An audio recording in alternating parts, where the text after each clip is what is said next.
சுற்றுலா பயணிகளை அச்சுறுத்தும் வகையில் நடந்து கொண்டால் கடும் நடவடிக்கை எடுக்கப்படும் என அனைத்து வியாபாரிகளுக்கும் கொடைக்கானல் காவல் கண்காணிப்பாளர் மதுமதி எச்சரிக்கை விடுத்துள்ளார். திண்டுக்கல் மாவட்டம் கொடைக்கானல் அடுத்த பெருமாள் மலை பகுதியில் பழக்கடை அருகே நிறுத்தியிருந்த சுற்றுலா வாகனத்தை பழக்கடை வியாபாரி எடுக்கச் சொல்லியதாகவும் அப்போது வாக்குவாதம் ஏற்பட்டு காரை அடித்து நொறுக்கியதாகவும் கூறப்படுகிறது. இது தொடர்பாக 3 சம்பந்தப்பட்ட மூவரை காவல்துறையினர் கைது செய்து சிறையில் அடைத்தனர். இது தொடர்பாக நியூஸ் 7 தமிழுக்கு பிரத்யேக பேட்டி அளித்துள்ள காவல் கண்காணிப்பாளர் மதுமதி, சுற்றுலா பயணிகளை அச்சுறுத்தும் வகையில் நடந்து கொள்ளும் கடை உரிமையாளர்கள் மீது நடவடிக்கை எடுக்கப்படும் என எச்சரித்தார்.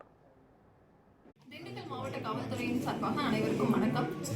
போன வாரத்தில் நம்ம பெருமாள் மலைக்கு வந்த ஒரு டூரிஸ்ட் ஒரு கடைக்கு முன்னாடி வண்டி நிறுத்துறாங்க. நீங்கள் இங்கே வண்டியை நிறுத்தக்கூடாது அப்படின்னு சொல்லி அந்த கடைக்காரர் அவங்க கிட்ட சண்டை போடுறாங்க. ஏன்னா அவங்க பழக்கடையில் அவங்க எதுவும் பர்ச்சேஸ் பண்ணலைங்கிறதுனால இதுக்காக அந்த கம்ப்ளைண்ட் நம்ம கிட்ட கொடைக்கானல் காவல்துறைக்கு உடனே தகவல் கொடுத்து அந்த பர்சன்ஸை விசாரிச்சு சம்பவம் உண்மைங்கிற பட்சத்தில் அவங்க மேலே நடவடிக்கை எடுத்து ரிமாண்டும் பண்ணியிருக்கோம் 3 பர்சன்ஸை இது வரைக்கும்.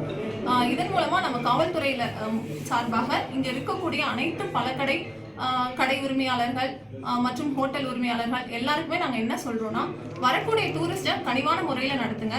அப்படி இல்லை நீங்கள் அத்துமீறி நடந்தீங்கன்னா காவல்துறையினுடைய கண்டிப்பான நடவடிக்கைக்கு ஆளாவீங்க.